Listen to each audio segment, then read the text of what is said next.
Comment?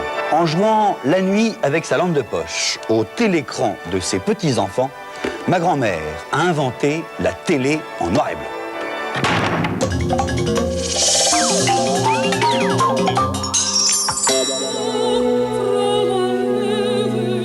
Une statue, c'est bien. Une statue qui bouge et qui parle, c'est mieux, mais c'est rare. Alors, pour revivre un instant passé, pour garder l'émotion intacte, ma grand-mère a inventé le canon à électrons. Oh là là! Rassurez-vous, je ne vais pas vous raconter aujourd'hui ce qu'est un électron. Le canon, le voilà. Pour une meilleure compréhension, je vais le remplacer par une lampe de poche. En 1897, avec son copain Ferdinand Braun, ma grand-mère décide de tenter une expérience. Elle se fabrique une sorte d'ampoule, de tube. D'un côté, le canon. Entre les deux, rien, du vide. De l'autre côté du tube, à l'intérieur, sur le verre, une matière fluorescente. C'est génial, c'est comme si j'avais un jet de lumière qui arrose la plaque et qui l'illumine. Dès qu'un électron lui rentre dedans, paf, il fait un petit peu de lumière. Beaucoup d'électrons, beaucoup de lumière, ça donne du blanc. Pas beaucoup d'électrons, pas beaucoup de lumière, du gris. Pas d'électrons du tout, c'est du noir. À l'époque, la seule image qu'on arrivait à faire, c'était une sorte d'ombre chinoise. Exact, en mettant tout simplement un cache au milieu du tube, entre le canon et l'écran. Là, les électrons sont arrêtés par le cache, c'est tout noir. Là, ils peuvent passer, c'est clair. Pour ne plus arroser tout l'écran, ce qu'il faut, c'est concentrer le jet d'électrons en un point. Eh bien, voilà qui est fait. C'est nécessaire, mais c'est pas suffisant. Parce qu'il faut maintenant, c'est pouvoir dévier ce jet. Pour y arriver, ma grand-mère place à l'embouchure du canon deux plaques de bobines électriques qui créent ce qu'on appelle un champ magnétique qui, comme un aimant, va dévier le jet de lumière, va dévier le jet d'électrons.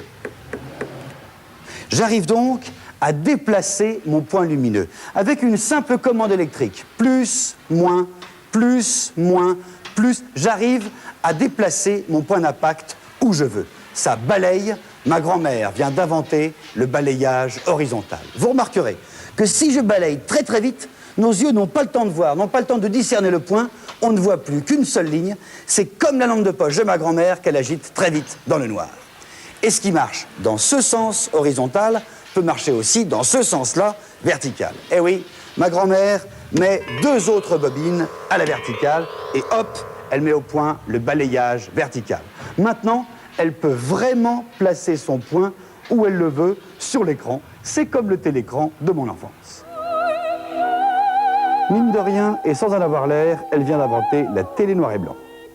Regardez de plus près comment ça se passe pour fabriquer une image. Le point est en haut à gauche, le balayage horizontal commence.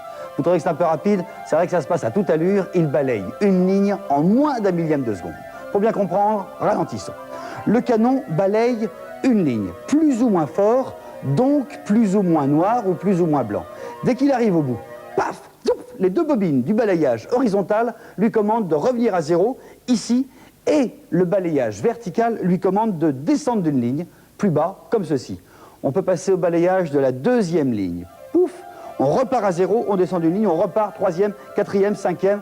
Mon canon à électrons va ainsi imprimer tout l'écran, ligne après ligne, comme un peintre en bâtiment bien consciencieux. Consciencieux et très rapide, puisqu'il remplit tout l'écran en 1/25e de seconde. Ça va tellement vite qu'on ne s'en aperçoit pas, plus précisément que nos yeux ne s'en aperçoivent pas. En 1/25e de seconde, ligne après ligne, l'écran est ainsi rempli de points plus ou moins noirs ou blancs, c'est-à-dire d'une image. Pour cette démonstration, nous n'avons mis que quelques lignes. Dans la réalité, il y en a 625. Et dès que le jet de mon canon à électrons est arrivé, là-bas, en bas à droite, hop, mes commandes le dirigent sur le côté opposé, et ça recommence pour un tour, ça recommence pour une nouvelle image. C'était pour une image. S'il n'y a que 4 images par seconde, ça donne ceci. Si j'en prends 10, ça donne ça. Voilà 15 images par seconde. Et pour reconstituer complètement le mouvement, il en faut 25. Voilà comment ça marche, une télé en noir et blanc. Et bientôt, on passera à la couleur. Décidément, ma grand-mère fait beaucoup pour que survive la mémoire de l'homme. Ça alors, objets inanimés, auriez-vous donc une âme ?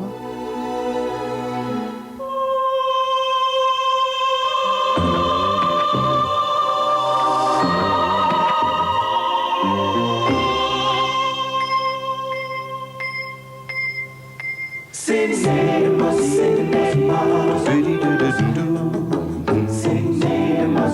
cinéma, cinéma, cinéma.